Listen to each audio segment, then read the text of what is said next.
Good morning, welcome back to new vlog. તો guys આજે ઉઠી ગયા છે સવારે 7 વાગે અને રેડી થઈ ગયા છીએ.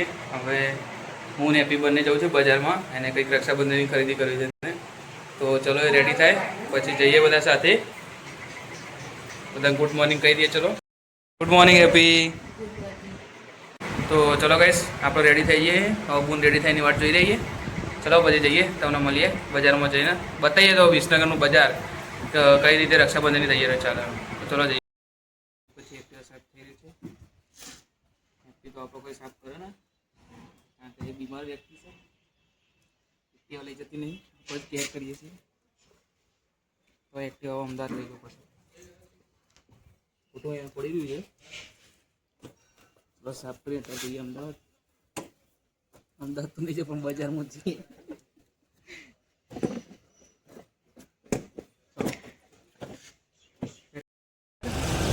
તમે જોઈ શકો છો અહીંયાનું વેધર.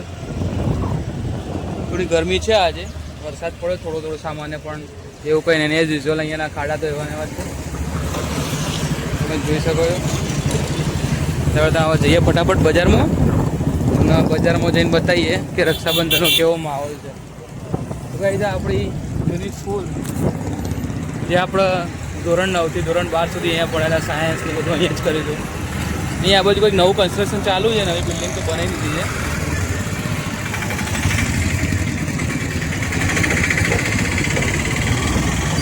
હા, એના પાછળ આખી હોસ્ટેલ હતી અને એના આગળ આખી સ્કૂલ છે.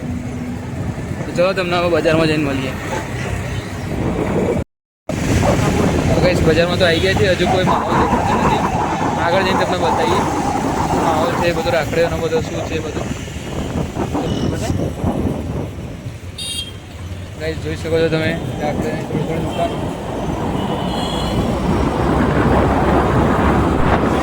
તાલુકા પંચાયતના બાજુમાં એક બરોબર તે જ્યાં હોલસેલ માર્કેટ હોય છે, તો ત્યાં જઈને જોઈએ આ વખતે છે કે નહીં. લાગે તો છે કંઈક મંડપ જેવું વધેલું તો છે, તો ત્યાં જઈને જોઈએ.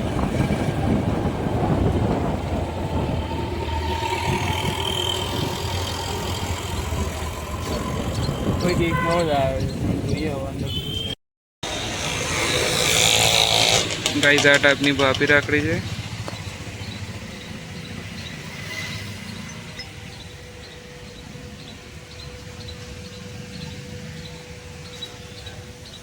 તો આ રીતે રાખડીઓનું આખું માર્કેટ છે અહીંયા, આ નાના છોકરાઓ માટે.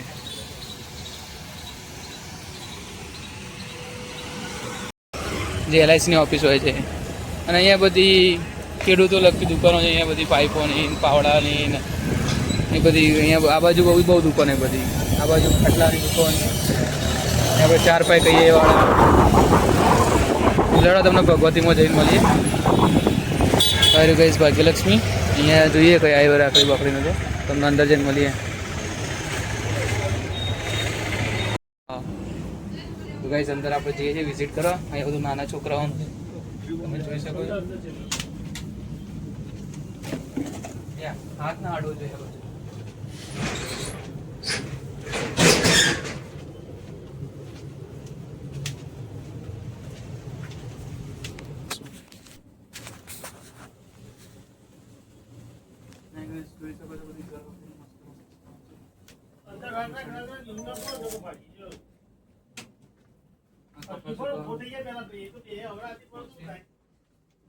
બોટલ્સ જે સારા પ્લાસ્ટિકની હોય છે, મસ્ત મસ્ત બોટલ હોય છે. પણ આપણી જોડે તો મસ્ત સેલોની બોટલ છે.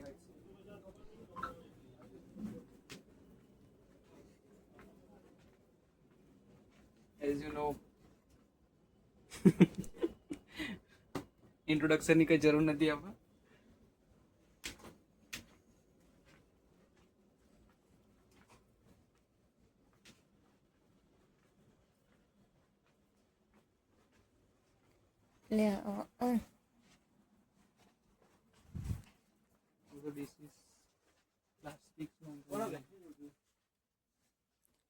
ખાલી જોઈએ છીએ.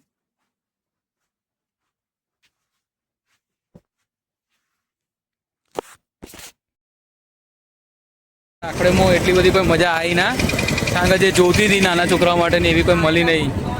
આપણે માહિર માટે લેવાની હતી મસ્ત, પણ કોઈ એવી હરખી દેખોણી ના. તો હવે જોઈએ 2 દિવસ પછી બીજું જે માર્કેટમાં કોઈ નવી આવે તો જોઈએ. અહીંયા અત્યારે તો કોઈ એટલું બધું આવ્યું લાગતું નહીં. તમે જોઈ શકો છો ચોક ચોક દુકાનો, પણ જે જૂની રાખડી હોય જૂની સ્ટાઇલની એવી બધી છે. તો જૂનો માલ બધો બહાર વેચવા કાઢ્યો હોય ને ગઈ વખત એવું બધું છે. ચલો 2 દિવસ પછી ફરતી બજારમાં આવીશું. અત્યારે પ્લાન પોસ્ટપોન રાખ્યો છે. હવે ગાઈસ જવું છે ઘરે, એમને ઘરે જઈને મળીએ. અહીંયા આગળ એક બધી દુકાનો જે નડિયાદ કોપરી એમ આગળ હતી ને ઓયકણ આવી જાય ગાઈસ. એ મેં આજે જ જોઈ, તમને બતાવું કે આવી છે શ્રીરામના બાજુમાં. હા રે ગાઈસ, ચલો યાર જઈને મળીએ ત્યાં. તો ગાઈસ તો આપણે કાલે તો બજારમાંથી આવીને વિડીયો કન્ટિન્યુ નહોતો કર્યો, પછી સાંજે તો આપણે સૂઈ ગયા હતા. તો ચલો આજે પાછા રવિવારે સવારે ઉઠી ગયા છીએ વહેલા અને રેડી થઈ ગયા છીએ. તો અત્યારે સતી માતાના મંદિરે જવું છે. તો ચલો તમને ત્યાં જઈને મળીએ સતી માતાના મંદિરે, અને ત્યાં જવાનો રસ્તો બતાવીએ કે ક્યાં થઈને જવાનું હોય છે ને બધું. તો ચલો તમને સતી માતાના મંદિરે જઈને મળીએ. અહીંયાથી ડાબી બાજુ એમને જવાનું આગળ કડા ચોકડી બાજુ. તો કડા ચોકડીથી પછી જમણી બાજુ વળી જવાનું.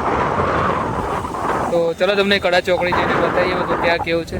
અહીંયા બધું આજુબાજુ ખાવાની દુકાનો બધી વધારે આવશે કડા ચોકડી બાજુ. સમજી લેવાનું કે વિસનગરની ખાવ ગલી આવી જાય છે, કડા ચોકડી કહેવાય. અને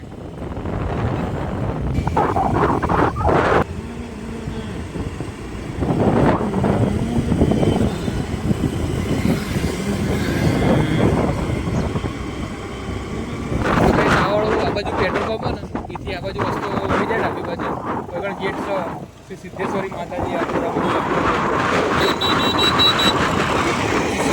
આ રસ્તો તમને છે મંદિર સુધી લઈ જશે. આ જોઈ લો તમે બોર્ડ જોઈ લો છો સિદ્ધેશ્વરી યાત્રા. અહીંયાથી 10 કિલોમીટર જેટલું. એક દાડો સંત પાર કર મહી સધી રીહની ભરેલી પાટણની રણચીવાય આઈ. પારકર પાકિસ્તાન મેલી પાટણની રણચીવાય આઈ. ખોજા ગોમના વીરભડ રાવણ ખબર પડી કે સધી રીહન ઓય પાટણમાં આવી છે. મેં 2 મહિના એક પગે આકરું તપ કર્યું ને સધીને રાજી કરીને પ્રસન્ન કરી. તંદાળ સધી બોલી માગ માગ રાવણદેવ માગે આલો. રાવણદેવ બોલ્યા મારા રૂપિયો ધંધોલત જોતી નથી, તું સધી મળતી હોય તો તારી દીવાબત્તી ને સેવા ચાકરી કરવી છે. તંદાળ સધી બોલી હું તારા ભેડિયા ઉપર મારી એક શરત છે. તંદાળ સધી બોલી કે તું તમ તાર હેડ જે તારા હોજા ગામ હું આવે, પણ ચોય ઉભો રહીને એક ટેમે પોરો ખાતો નહીં, ચોય બેહતો નહીં. જો બેહી જાય કણ હું સધી બેહી જાય, એક ડગલું આગળ વધુ નહીં.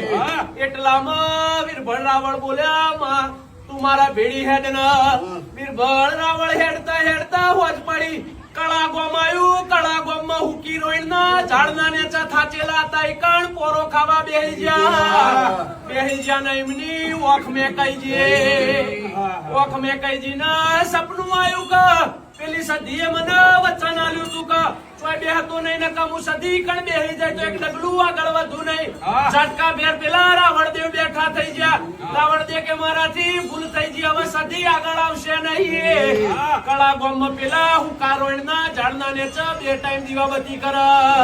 ગોમના મુખીને ખબર પડી હોજા ગોમના રાવણદેવ કોઈ કણકોક માતાના પૂજા છે. રાવણદેવ ના જોડે ગોમના મુખી જા. જો તારે માતા તતબળ વાળી હોય તો મારા 50 વર્ષ થઈ ગયા, મારા દીકરા દીકરી નહીં, મારા હવા શેર માટીની ખોટ છે.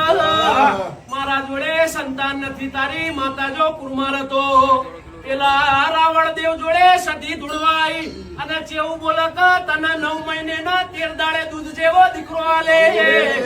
અને જો હું સધી આ હુકુરણ નું ઝાડ છે ઈકણ 3 કુપણ કાલ હવારનો દાડો ઉગન ફૂટતો મોંજે કે હું સંત પારકરની વીરભણ રાવણની સધી બોલી છે. બીજા દાડા ઈન પેલા મુખીએ જોયું પેલા હુકારણ ના ઝાડમાં કુપણો ફૂટેલી હતી. આજે ઝાડ લીલું સમ થઈ ગયું છે. તંદાળની હુકી રોઈણ લીલી કરી છે. પેલા મુખીના 9 મહિનેના 13 દાડે દૂધ જેવો દીકરો આલ્યો. આવા સદીએ ઇતિહાસ રચ્યા છે મારી હુકી રોઈણ લીલી કરનારી રાવણદેવની, મારી વીરભણ રાવણની સદીએ આવો. તો ભાઈ દર્શન કરી તો નીકળી ગયા છે. તમે જોયું પ્રમાણે આજ તો બહુ જ ગીર્દી હતી.